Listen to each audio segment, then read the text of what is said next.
이것은 하나님의 뜻입니다. 이것은 하나님의 뜻입니다. 사도 바울은 데살로니가 교회와 성도들에게 이제 마지막 권면의 말씀들을 주고 있는데요. 가장 중요한 것은 하나님을 기쁘시게 하고 하나님의 뜻이 무엇인지를 깨달아 알면서 그 뜻을 이루어가는 삶이 되어야 한다는 것입니다. 보통 사람들은 자신이 뜻을 세우고 또 자신의 뜻을 이루고자 관철시키고자 매우 열심히 최선을 다해서 그렇게 인생을 살아가는 경우가 종종 있습니다. 그것은 세상 사람들은 뭐 말할 것도 없고요. 하나님을 믿는 그리스도인들도 자기의 뜻을 이루기 위해서, 자기 목적을 이루기 위해서, 비전이라는 미명 아래에서 자신의 그런 야망을 이루기 위해서 그렇게 인생을 사는 경우가 종종 있습니다. 그런데 교회와 또 하나님을 믿는 하나님의 백성들, 주의 성도들은 그렇게 살면 안 된다라고 하는 거죠. 그래서 데살로니가전서 4장과 5장에 몇 가지 사도 바울이 권면하고 있는 하나님의 뜻이 무엇인가? 그것은 이제 여러분 4장 3절에도 우리가 보았지만 하나님의 뜻은 이것이니 너희의 거룩함이다. 거룩한 교회, 거룩한 성도의 삶을 살아라. 이것을 하나님이 기뻐하시는 일이고, 그리고 마땅히 우리가 해야 할 하나님 앞에서의 삶이라고 한다는 거예요. 거룩한 교회, 거룩한 성도. 이 거룩함이란 구별됨을 말해주고 있어요. 세상과 다른 구별됨, 그리고 하나님을 믿지 않는 사람과의 구별됨. 그것은 거룩함이라고 한다. 내가 거룩하니 너희도 거룩하여라. 이 말씀을 우리가 잘 지켜야 할 것이고요. 13절에서부터 5장 11절까지 계속 이어지는 하나의 하나님의 뜻은 무엇이냐? 주님이 다시 오신다라고 하는 것입니다. 세상 사람들, 하나님을 알지 못하는 사람들은요, 이 세상이, 지금의 삶이, 지금이 영원할 것이라는 착각 속에 살아가고 있다라고 하는 거예요. 그런데 하나님께서는 반드시 이 끝을 만드셨다라고 하는 거예요. 처음과 나중이고 시작과 끝이며 알파와 오메가 되신 하나님을 기억하라고 하는 것입니다. 하나님을 알지 못하고 세상 사람들은요, 끝이 없이 마치 오늘이 마지막인 양, 오늘을 즐기는, 무조건 그렇게 살아가는 경우가 있다라고 하는 거예요. 그런데 5장 1절에 보면요, 형제들아 때와 시기에 관하여는 너에게 쓸 것이 없음은 주의 날이 밤이 도둑같이 이룰 줄을 너희가 자신이 자세히 알기 때문이라. 그들이 평안하다 안전하다 할 그때에 임신한 여자에게 해산의 고통이 이름과 같이 멸망이 갑자기 그들에게 이르니니 결코 피하지 못하리라. 하나님의 뜻은 무엇인가? 바로 마지막 때를 분별하여 그 마지막 때에 알맞은 그 믿음의 삶을 살아야 한다라고 하는 것입니다. 우리의 시간적인 개념으로 봤을 때는요, 이렇게 마지막 때가 정해져 있고, 그리고 그 시간까지 이렇게 가게 되어지면, 즉 이제 우리가 추수감사주일을 11월 셋째 주일에 저희가 지키지 않습니까? 그러면 그 날이 추수감사주일이에요. 그러면 하루하루 시간이 지나서 오늘 8일이지 않습니까? 그럼 또 일주일이 지나면 15일 추수감사 주일이 이렇게 이르게 되는 것이죠. 이게 우리의 어떤 시간적 개념인데요. 주님이 다시 오시는, 주님이 재림하시는 그 마지막 때는요, 하나님이 우리에게로 오시는 것입니다. 하나님이 우리에게로 오시는 개념이에요. 이게 마지막이에요. 그러니까 오늘이 될 수가 있어요. 바로 지금이 될 수가 있고요. 그때를 아무도 알지 못한다라고 하는 것입니다. 자, 11월 15일 추수감사주일입니다. 우리가 함께 예배하겠습니다. 준비해 주세요. 그렇게 기다리고 기도해 주십시오. 감사를 준비해 주십시오. 이렇게 우리가 광고하지 않습니까? 그런데 하나님이 오시는 것은 언제인지 알 수 없다는 거예요. 하나님이 우리에게로 오시는 것입니다. 그러니까 우리가 오늘을 가다가, 오늘을 살다가 오시는 하나님을 만날 수 있는 거예요. 내일에 오시는 하나님을 우리가 영접하게 된다는 것입니다. 그때가 언제인지, 그 시기가 언제인지 예수님도 말씀하시지요. 제자들이 궁금해합니다. 그런데 예수님의 대답은 아무도 모른다. 나도 모른다. 오직 아버지 하나님만 아신다. 이렇게 말씀. 그래서 예수님이 주신 권면이 깨어 있으라는 거죠. 마태복음 25장에 이제 슬기로운 다섯 처녀와 미련한 어리석은 다섯 처녀 모두 다 신랑을 기다리고 있었어요. 근데 신랑이 언제 오는지를 알 수가 없어요. 그냥 기다리는 거예요. 오시는 것은 확실합니다. 신랑이 오는 것은 확실해요. 그 신부가, 이 처녀들이 신랑을 기다리고 있어야 되는데 언제 올지를 몰라요. 한밤중일지 기다리다가 졸면서요 잠을 자기도 하고요.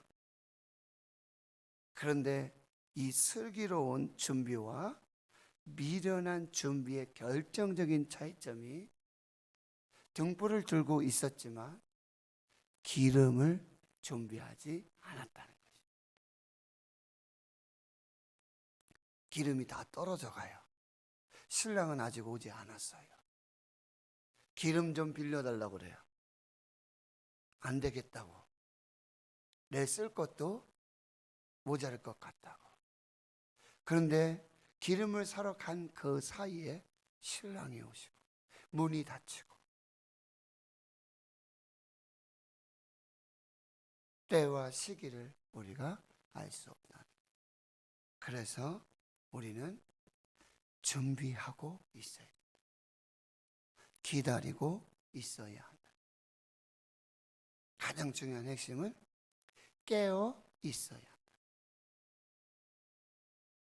그래야 오시는 주님을 우리가 다시 만날 수 있다라고 하는 거예요. 평안하다, 안전하다 할 그때에 기다리고 있어야 한다. 깨어 있어야 한다. 그날은 임신한 여자에게 해산의 고통에 이른 것 같이 멸망이, 여기 아주 중요한 단어 중에 하나가 갑자기 그들에게 이르게 되고 결코 피하지 못할 것이다. 그래서 4절에는 형제들아 너희는 어둠에 있지 아니하며 그날이 도둑같이 너희에게 임하지 못하리니. 도둑같이 임하는 그 날을 준비하고 있어야 된다. 깨어 있어야 한다. 어떻게 해요? 빛의 아들과 같이 어둠에 있지 아니하고요. 6절에 그러므로 우리는 다른 이들과 같이 자지 말고 오직 깨어 정신을 차릴지라. 더 이상 부연 설명이 필요 없을 정도의 말씀입니다. 그래서 7절과 7절에는 자는 자들 밤에 자고 취하는 자들은 밤에 취하되, 어리석은 자들은 이 때를 분별하지 못해요. 잘 때인지 일할 때인지 취할 때인지 깨어 있을 때인지를 분별하지 못해요. 이 때를 분별해야 될 것이고, 8절에 끝까지 정신 차리고 믿음, 사랑, 소망을 가지고 있어야 한다라고 하는 거예요. 그때의 9절에 우리가 구원을 받는, 예수 그리스도로 말미암아 구원을 받게 되는 그 놀라운 은혜를 입게 된다라고 하는 것입니다. 10절, 그 마지막 때가 되면, 마지막 날이 되면 우리는 영원히 하나님과 함께, 주님과 함께 그 사는 복된 영생의 그 축복의 삶이 시작된다는 거예요. 여러분, 마지막 날은, 심판의 날은 하나님 믿지 않는 사람들, 예수를 믿지 않는 사람들에게는 멸망의 날이에요. 한마디로 끝나는 날입니다. 그러나 하나님을 믿고 예수 그리스도 안에서 믿음과 사랑과 소망을 가지고 있는 자들은 이제 영원한 생명, 영원한 하나님의 나라의 시작이 된다라고 합니다. 이것이 하나님께서 우리에게 주시는 놀라운 은혜라고 한다는 거예요. 12절에 형제들아, 요 앞에 마지막에는 사실, 그러나 이제는, 이제 마지막 권면을 사도 바울이 하고 있는데요, 12절 13절에 한 가지 교회 이 지도자들, 리더십들을 향한 하나님의 권면이 있습니다. 너희 가운데 수고하고 주 안에서 너희를 다스리며 권하는 자들. 교회 안에 당시의 어떤 직분으로 봤을 때는 이 감독, 장로들, 그리고 교회의 리더십들, 그들은 너희 가운데서 수고하고 있는 자들이고 주 안에서 너희를 다스리며 너희를 말씀으로 권면하는 자들이다. 너희가 알고, 이게 뭐예요? 그들을 인정해 주고 교회에 충성하고 주의 성도들을 위로하고 권면하고 하나님의 교회를 세워가고 관리 감독하며 섬기고 충성하는 그 교회의 종들을 너희가 인정해주고 너희가 알아주고, 그리고 사랑 안에서 가장 귀히 여기며 서로 화목한 이 아름다운 관계를 갖도록 권면하고 있습니다.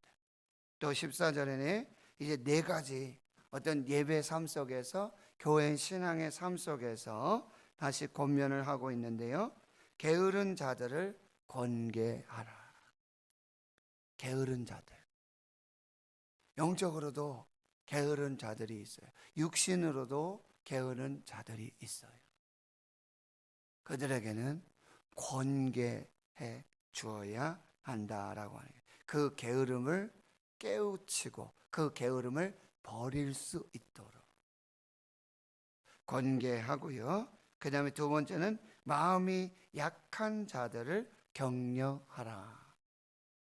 마음이 이렇게 심지가 견고하지 못하고 좌로나 우로나 치우치면서 이 사람 말 듣고 저 사람 말 듣고 마음이 견고하지 못한 그런 사람들은 격려를 해 주어라.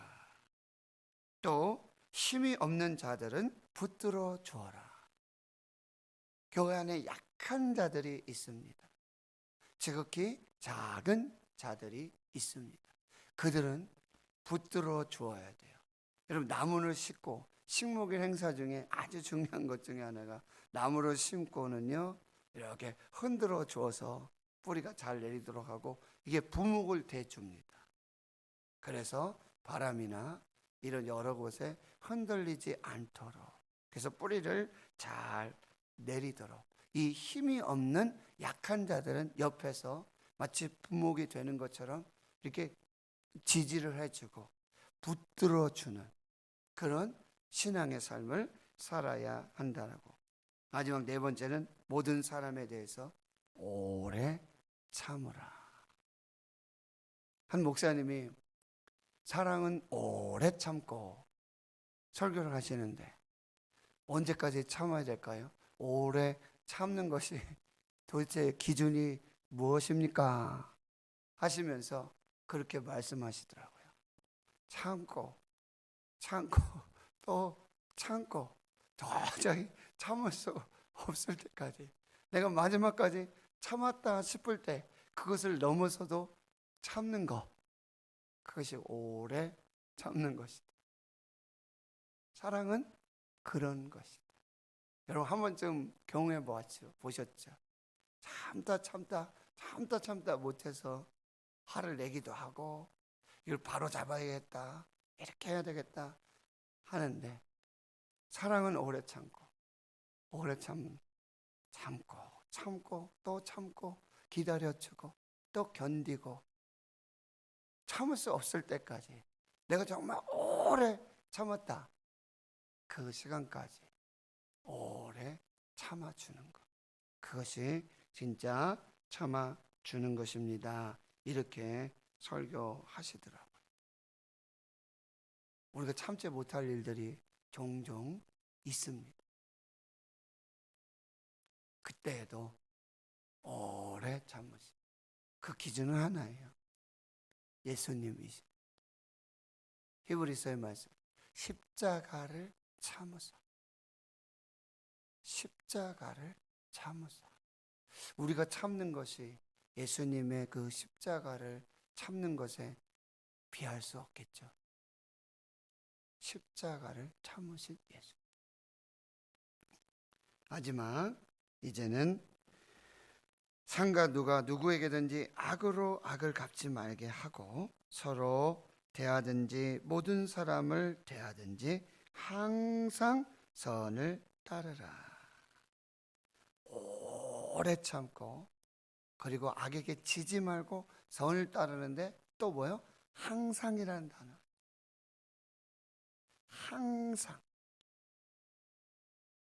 항상 진리편에 서야 되고 항상 선한 일을 도모해야 돼.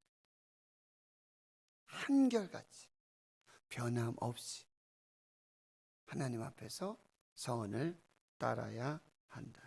항상 기뻐하라, 쉬지 말고 기도하라, 범사에 감사하라. 이것이 그리스도 예수 안에서 너희를 향하신 하나님의 뜻이니라. 너무나 유명한 말씀이지요. 여러분, 이 유명한 말씀을 우리가 암송하고 나 잘 알고 있어, 그 뜻이 무엇인지 분명히 알아, 이것이 중요한 것이 아닙니다. 이대로 살아야 하는 것이. 나 이 말씀 암송해, 나 성경 몇 구절을 암송해, 난 모르는 게 없어, 나 박사 수준이야, 난 목사님보다 더 많이 알아, 더 많이 암송해, 이게 중요한 게 아니에요. 이거 다 알죠. 우리가 항상 기뻐하라, 쉬지 말고 기도하라, 범사에 감사하라. 이것이 그리스도 예수 안에서 너희를 향하신 하나님의 뜻이니라. 하나님의 뜻을 알려주세요. 하나님의 뜻을 알기 원합니다. 하나님의 뜻대로 살길 원합니다. 우리는 매일 그렇게 몸부림치면서 이것이 하나님의 뜻인가? 저것이 하나님의 뜻인가? 무엇이 하나님의 뜻인가? 이걸 굉장히 고민하고 그게 살기를 원해요. 이 말씀 우리가 너무나 잘 알고 있습니다. 그러나 오늘 사도 바울은 명령하고 있습니다. 명령은 순종하는 것입니다. 그대로 살아내야 하는 것입니다. 하나님의 뜻을 지식으로 많이 안다고 해서 그것이 하나님의 뜻을 이루는 것이 아니라 하나님의 뜻대로 사는 것, 이것을 우리가 잘 분별해서 하나님의 사람으로 이 마지막 때를 잘 살아가는 저와 여러분이 되실 수 있기를 축원합니다. 하나님의 뜻은 이것입니다. 하나님의 뜻은 이것입니다. 오늘 주시는 말씀을 붙들고 마음에 새기고 하나님의 뜻을 이루어서 하나님을 기쁘시게 하고 하나님께 영광 돌리는 복된 교회와 주의 성도들이 되실 수 있기를 주의 이름으로 축원합니다. 하나님 감사합니다.